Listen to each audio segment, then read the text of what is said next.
Hello everyone, कैसे हैं आप सब। उम्मीद करती हूँ हमेशा की तरह आप सब अच्छे होंगे। दोस्तों, हम महिलाओं का आधा से ज़्यादा दिन का वक्त जो है ना, किचन के कामों को करते हुए ही गुजर जाता है। यही वजह है कि वो अपने लिए बिल्कुल भी वक्त नहीं निकाल पाती। महिलाओं के इन्हीं घर और किचन से जुड़े कुछ कामों को आसान बनाने के लिए आज कुछ ऐसे टिप्स और ट्रिक्स लेकर आई हूँ जिनसे उनके काम को करने में बहुत ज़्यादा आसानी होगी। तो अगर आज का वीडियो ज़रा सा भी हेल्पफुल लगता है तो एक लाइक ज़रूर कर दीजिएगा।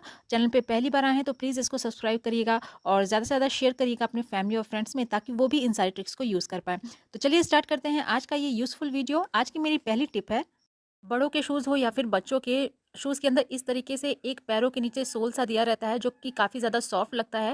लेकिन जब शूज़ पुराने होते हैं ना, तो आप देखते होंगे ये घिस सा जाता है और फट जाता है, जिसके बाद बच्चे शूज़ को बिल्कुल भी पहनना पसंद नहीं करते रहते हैं, क्योंकि पैरों में जो होता है ना, इसका सोल गड़ता रहता है, चुभता रहता है। तो ये इस प्रॉब्लम को दूर करने के लिए एक छोटी सी ट्रिक है आपके लिए। यहाँ पर आप लेना है आपको कोई सा भी पुराना मोजा। तो घर में इस तरीके के मोजे बहुत सारे पड़े रहते हैं जो फट जाते हैं थोड़े बहुत, तो इसको हम लोग वेयर नहीं करते हैं।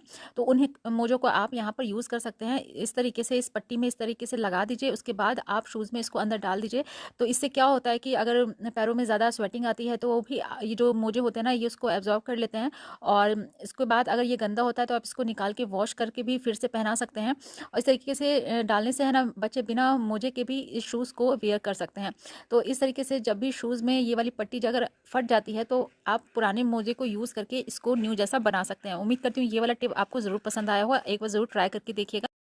दिवाली ख़त्म होने के बाद इस तरीके के जले हुए दिए हमारे पास बहुत सारे हो जाते हैं, जिनको अक्सर यूज़ करना हमें पता नहीं रहता है कि इसको हम कैसे करें, और वेस्ट समझ के इसको फेंक देते हैं। पर बहुत सारी चीज़ों में इसको हम लोग यूज़ कर सकते हैं। तो उनमें से आज एक यूज़ आपको बता रही हूँ। तो इनको हमें फिल कर देना है नमक से। 1 से डेढ़ चम्मच के करीब दोनों दियों में इस तरीके से हमें फिल कर देना है। उसके बाद इसको हम लोग यूज़ करने वाले हैं अपने बाथरूम के लिए। तो ये बाथरूम में इसको हम लोग कैसे यूज़ करने वाले हैं, तो चलिए आइए देखते हैं फ्रेंड्स। तो इसको हम लोग यूज़ करने वाले हैं बाथरूम में। आप इसको कहीं पर भी रख दीजिए, जैसे होता है ना टॉयलेट में, टॉयलेट टैंक के ऊपर इस तरीके से। तो क्या होता है कि बाथरूम में अभी जैसे ठंड का मौसम है तो बाथरूम में बहुत ज़्यादा मॉइस्चर रहता है, जैसे बारिश के मौसम में भी बहुत ज़्यादा मॉइस्चर रहता है, जिसके बाद उसमें एक अजीब सी सीलन की स्मेल आने लगती है। तो ये नमक है ना, उन स्मेल को एब्जॉर्ब करेगा, मॉइस्चर को एब्जॉर्ब करेगा। और इस तरीके से कुछ दिन के बाद जब नमक पानी छोड़ दे, तो आप क्या करिए, इसको फेंकिए नहीं, इस तरीके से सिंक में, बेसिन में आप इस तरीके से इसको बहा दीजिए। तो क्या होता है, ये सारी घर की जो नेगेटिविटी है ना, इससे है ना वो भी दूर जाती है। और उसकी जगह आप इस तरीके से एक नमक भरा हुआ नया दीपक इस तरीके से वहाँ पर रख दीजिए। तो इससे क्या होता है, आपके बाथरूम में ज़्यादा स्मेल भी नहीं आएगी और जो मॉइस्चर है उसको भी एब्जॉर्ब करेगा। उम्मीद करती हूँ टिप पसंद आया होगा। तो इस तरह की जो कांच के जो जार होते हैं, बरनी होते हैं, तो अक्सर हम लोग इसको यूज़ करते हैं अचार रखने के लिए, घी रखने के लिए। लेकिन जैसे ही वो ख़त्म होता है तो इसको हम लोग वॉश करते हैं। और उसके बाद अगर कोई सामान रखते हैं ना, तो आप देखते होंगे कि घी या अचार, इसकी स्मेल है ना जल्दी हटती नहीं रहती है।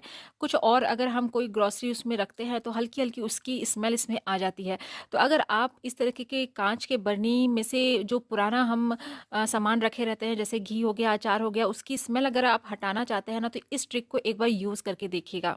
आपको क्या करना है, आपको किसी भी छोटे से बर्तन में ले लेना है थोड़ा-सा मेथी।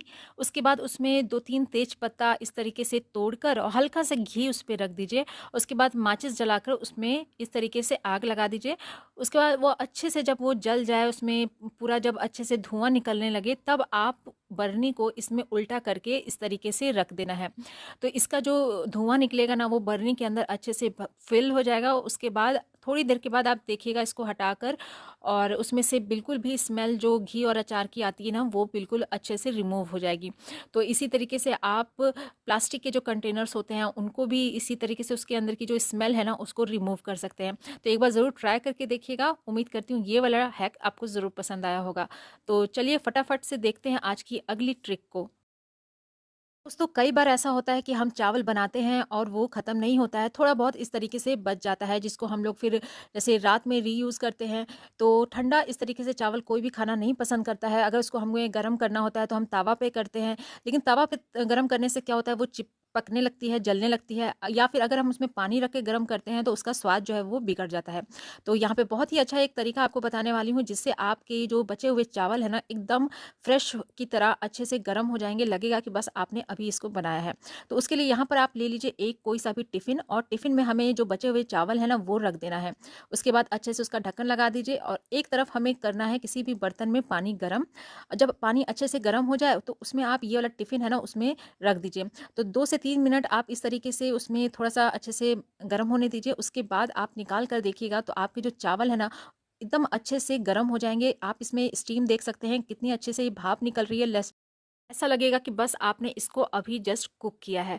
तो है ना फ्रेंड्स बहुत ही अच्छा तरीका अपने चावलों को गरम करने का। तो इसको भी एक बार ज़रूर ट्राई करके देखिएगा। उम्मीद करती हूँ ये वाला टिप भी आपको ज़रूर काम आएगा। तो चलिए बढ़ते हैं अगले ट्रिक की तरफ। सर्दियों में मटर ढेर सारी मिलती हैं और जिसको बहुत लोग बहुत खाना पसंद करते हैं। लेकिन सबसे ज़्यादा दिक्कत तब आती है जब इसे हमें छुड़ाना पड़ता है, इसके जब छिलके हटाकर इसके दाने अलग करने पड़ते हैं। लेकिन उसमें बहुत ज़्यादा हमारा जो है वो टाइम भी लगता है और काफ़ी ज़्यादा बोरिंग भी। लगता है कि कोई तो हमें इसको छील कर दे दे, लेकिन छीलना तो हमें ही पड़ता है। तो इसके लिए एक बहुत ही कमाल की ट्रिक लेकर आई हूँ जिसको यूज़ करने के बाद आप कुछ मिनटों में ही ढेर सारे मटर को है ना छील पाएँगे। तो यहाँ पर हमें ले लेना है कोई-सा भी कॉटन का कपड़ा। तो ध्यान रहे यहाँ पे हमें कॉटन का ही कपड़ा लेना है। उसके बाद इस पे आप रख दीजिए मटर और मटर रखने के बाद इसके ऊपर से जो कपड़ा हमने रखा है फिर से रख देना है और उसके बाद हमें यहाँ पे प्रेस इसके ऊपर गरम करके इस तरीके से चलाना है। तो इसको हमें दबाना नहीं है, हल्के हाथों से पूरे में इसको फैलाना है। उसके बाद आप देखिएगा 5 मिनट के बाद हटाकर इसके जितने भी मटर के छिलके हैं ना वो एकदम सॉफ्ट हो जाएँगे और आप एक ही हाथ से जो है ना मटर को ईज़िली रिमूव कर पाएँगे। बहुत ही कम समय में हमारे सारे मटर है ना वो बहुत ही अच्छे से निकल जाते हैं। तो इस तरीके से आप ढेर सारे मटरों को है ना मिनटों में छील पाएँगे। उम्मीद करती हूँ ये वाला टिप भी आपको ज़रूर काम आएगा। तो चलिए बढ़ते हैं आज के अगली ट्रिक की तरफ। तो यहाँ पर हमने ले लिया है पुराना एक बेल्ट। घर में बहुत सारे ऐसे कभी-कभार बेल्ट हो जाते हैं जिसको हम लोग पहनते नहीं हैं, वो वेस्ट ऐसे ही पड़े हो जाते हैं, जिसको हम लोग फिर फेंक देते हैं। तो यहाँ पर पुराने बेल्टों का बहुत ही अच्छा यूज़ आपको बताने वाली हूँ। तो हमारे पास घर में होते हैं बहुत सारे इस तरीके से क्लचर जिसको अरेंज करने के लिए हम कोई बॉक्स लेते हैं या फिर कहीं भी रख देते हैं जिसकी वजह से हमें वो टाइम पर मिलते नहीं रहते हैं। तो यहाँ पर इन बेल्ट का ये हम लोग यूज़ कर सकते हैं इन क्लचर को अच्छे से ऑर्गेनाइज करने के लिए। तो ये पुराने जो बेल्ट होता है ना इनको आप कहीं पर भी हैंग करके रख दीजिए। उसके बाद आपके जितने भी क्लचर हैं, क्लिप हैं, इन सबको इसमें आप इस तरीके से फँसा के रख दीजिए। तो एक तो ये सामने होने के कारण जब आप चाहे जो क्लचर वो आप क्लचर ईज़िली ले भी सकते हैं और जब आपको नहीं लगाना हो तो आप उसमें इस तरीके से फँसा कर रख भी सकते हैं। तो देखने में भी काफ़ी अच्छा लगता है और जो हमारा पुराना बेल्ट है उसका भी यूज़ हो जाता है और तो साथ ही साथ जो हमारे क्लचर है ना वो अच्छे से ऑर्गेनाइज भी रहते हैं। तो इस तरीके से हम पुराने सामानों को रीयूज़ भी अच्छे से कर सकते हैं। तो उम्मीद करती हूँ ये वाला टिप भी आपको ज़रूर पसंद आया होगा। तो दोस्तों ये थे आज की कुछ यूज़फुल टिप्स और ट्रिक्स जिनको यूज़ करके हम अपने मुश्किल से मुश्किल कामों को भी आसान बना सकते हैं। साथ ही साथ कुछ ऐसे पुराने सामानों का रीयूज़ जिसको इस्तेमाल करके हम अपनी बचत कर सकते हैं। तो उम्मीद करती हूँ आज का ये वीडियो आपको ज़रूर पसंद आया होगा। अगर वीडियो ज़रा सा भी हेल्पफुल लगा है तो एक लाइक ज़रूर करिएगा। चैनल पे पहली बार आए हैं तो प्लीज़ इसको सब्सक्राइब करना ना भूलिएगा और ज़्यादा से ज़्यादा शेयर कर दीजिएगा अपने फैमिली और फ्रेंड्स में ताकि वो भी इन सारी ट्रिक्स को यूज़ कर पाएँ।